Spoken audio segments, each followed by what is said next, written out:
Welcome to the channel. Welcome to Banter in the Box, episode 81. The boys are back in town. Yes, after the women in the Family Fantasy Football League dominated the first 3 weeks of the season, the boys hit back in game week 4. In this edition of Banter in the Box, we've got your game week 4 highlights. Every Premier League side played twice this week, and that meant some huge scores in the Family Fantasy Football League. 27 of the 32 managers registered personal highest weekly totals for the season. The only amazing thing about that stat is that despite all Premier League sides playing twice, 5 managers did not register personal highest weekly totals.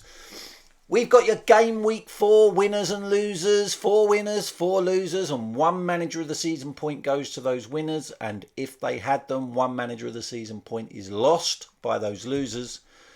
We've got your FFFL Cup preview. The Family Fantasy Football League Cup starts this weekend with the first round of group stage matches. I'll be taking you through who I think is going to win those opening matches. Feel free to play along at home.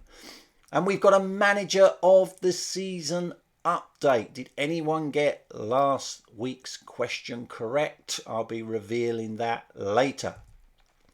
So your game week 4 highlights, and what a week it was. Transfer bonuses kicked in as we got to the end of August. As per the rules, everybody in the bottom half of the table at the end of August got an extra £5 million to spend on their team.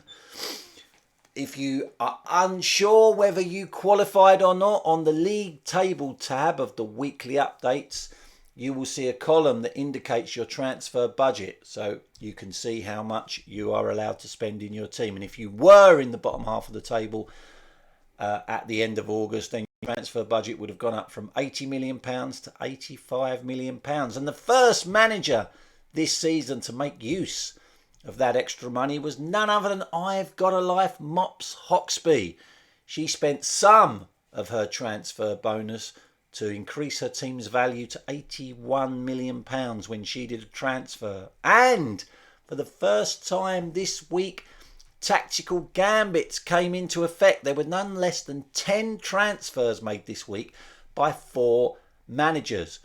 Now, I know what some of you who didn't read the rules properly might be thinking. Hang on a minute. How can 4 managers make 10 transfers? You're only allowed to make 1 transfer per week. Well, there is something called a wild card tactical gambit, and Benny United manager Mark Benwell became the first manager this season to use a wild card tactical gambit, and it didn't cost him a penny because Mark was the manager of the season last season, which meant he won £15 million worth of tactical gambits to use for free, and he spent £5 million of that £15 million on a wild card tactical gambit.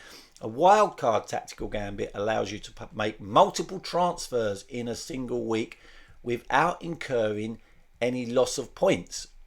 So Mark didn't lose the 10 points per transfer because he played the wild card tactical gambit. But he wasn't the only one to play a tactical gambit this season. Hatch United manager Neil Hatch, defending champion, who's had a shocking start to the season. Well, as Neil put it himself, desperate times call for desperate measures. Neil also spent £5 million on a wild card tactical gambit, which allowed him to make multiple transfers in a single week.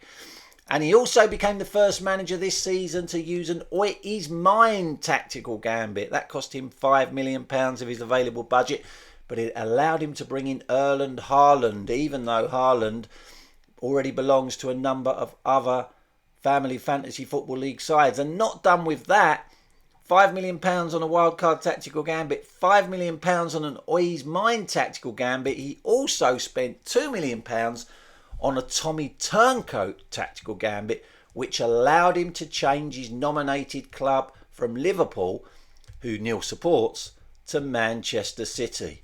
Well, there's no loyalty when it comes to winning the Family Fantasy Football League. They are your game week 4 highlights.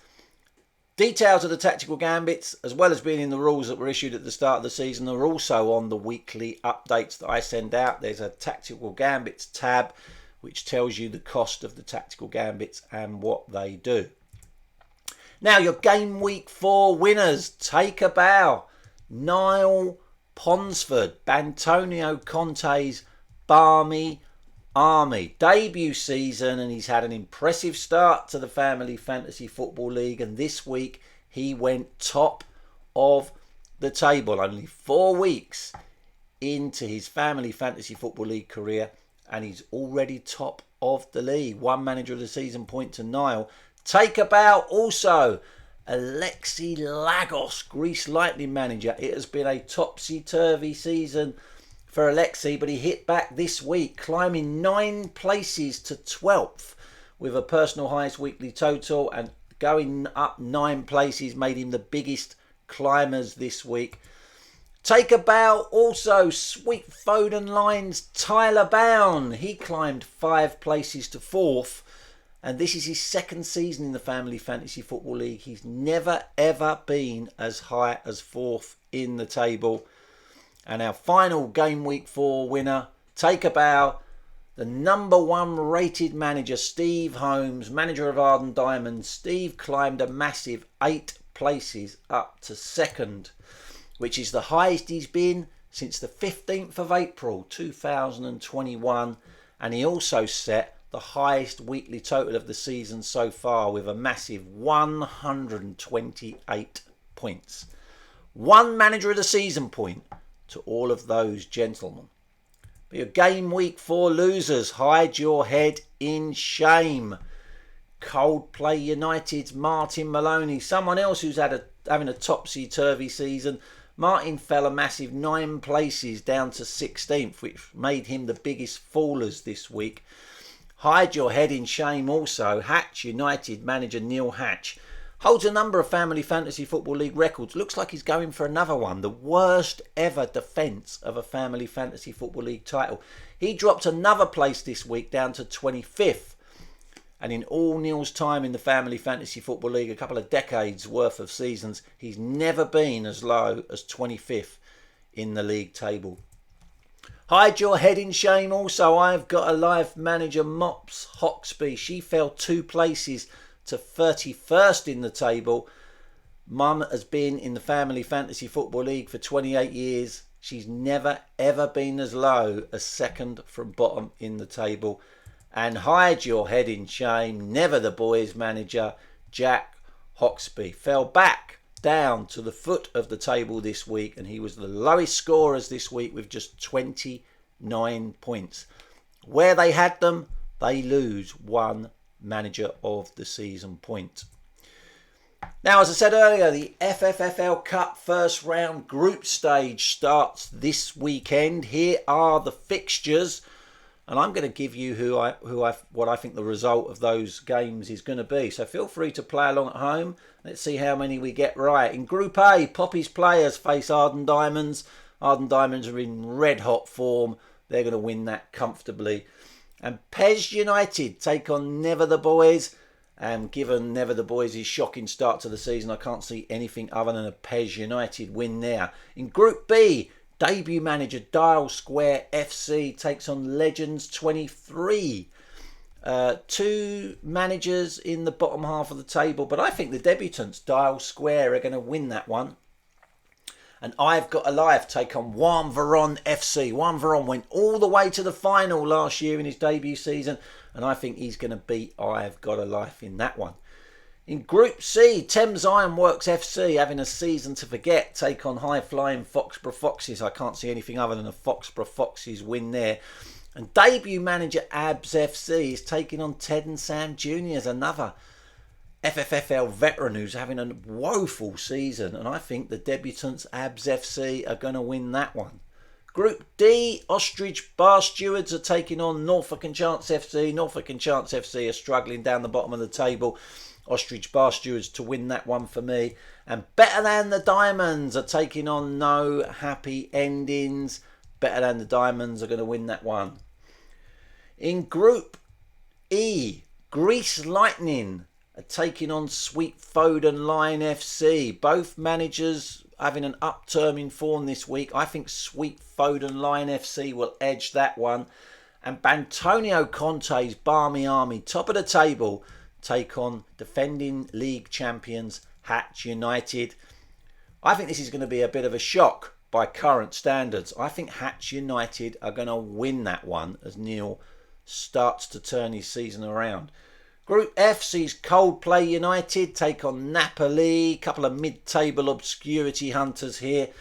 I think Napoli are just going to edge it. Could even be a draw, but I think Napoli might just edge that one. And struggling Linden's Lovelies take on Gobi Desert Canoe Club. There is nothing other than a Gobi Desert Canoe Club win there. In Group G, struggling the Big Knobs take on Megan Hoxlade Chamberlain. That's going to be a Megan Hoxlade Chamberlain win for me. And Sashamas FC taking on debutantes on the buses. Nothing other than a Sashamas FC win there. Sorry, Sarah. And in Group H, the Mad Hatter is taking on Benny United. The Mad Hatter having a disappointing season by his high standards. Benny United returning to form this week, and I think Benny United is going to win that one. And struggling Clockhouse Rangers take on the also struggling Chairman's Choice. Sorry, Uncle George, it's nothing other than a Chairman's Choice win there. Good luck to everyone in the Cup this weekend. Now, the FFFL quiz question last week. This is the 28th season of the Family Fantasy Football League, but I asked you to tell me how many managers have taken part in the Family Fantasy Football League over the course of its 28-year history. Now, I did say unlikely anyone's going to get this in the first week. It's a tough question, but the more people that have a guess, the more clues I will give, which will help you get it in future weeks. Despite me saying that, only 3 managers had a guess. Debut manager Sarah Goodwin thought the answer was 64 managers who had taken part in the Family Fantasy Football League over the last 28 years. That is an incorrect guess, Sarah. There's a lot more than 64 managers that have taken part in the Family Fantasy Football League. Benny United manager Mark Benwell thought the answer was 102 managers. That wasn't a bad guess, Mark, but it hasn't quite been that many managers that have taken part. And Hatch United manager Neil Hatch, he thought the answer was 99 managers. And I can tell you, Neil, that unbelievably, that is the correct answer. 99 managers. So, the manager of the season point you lost earlier for being a game week 4 loser, you've just regained it by getting this week's question right. So, all of that means that the manager of the season table, well, the top of it anyway, there's many other managers that have got points further down. That's what the top of the manager of the season table looks like. Mark Benwell just out in front of Megan Hoxby by a point. Alexi Lagos got a point for being a game week 4 winner, so he climbs back up to joint third. Remember, at the end of the season, the manager who gets the most manager of the season points is crowned manager of the season and earns £15 million of free tactical gambits to use next season. This week's quiz question, your chance to earn not 1, not 2, but 3 manager of the season points is this. I mentioned earlier that Hatch United were bidding for a new FFFL record of the worst ever title defence in history. But the question is this: who holds the record for the worst ever title defence in FFFL history currently? Who is the current holder? So, who won the league and then in the next season finished atrociously low in the table? Atrociously low for a defending champion, I should say. And how you get those points is like this. You will get 1 manager of the season point if you can tell me the name of the manager who holds the record for the worst ever Family Fantasy Football League title defence. You will get another point if you can tell me the season that woeful defence of the title happened. And you will get a 3rd manager of the season point if you can tell me where they finished in the table that season.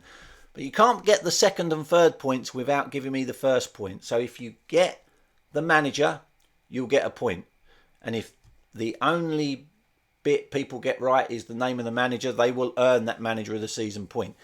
You can get a bonus point by telling me the season that it happened, and you can get another bonus point if you can tell me where they finished. If you tell me the season and where they finished and it happens to be correct, but you've got the right manager, no points. You need to get the manager right to get that point, and then the season that it happened and where they finished, they're additional 2 bonus points that are on offer. Now, I will be sending an update of latest scores like I always do, either late Sunday or Monday evening.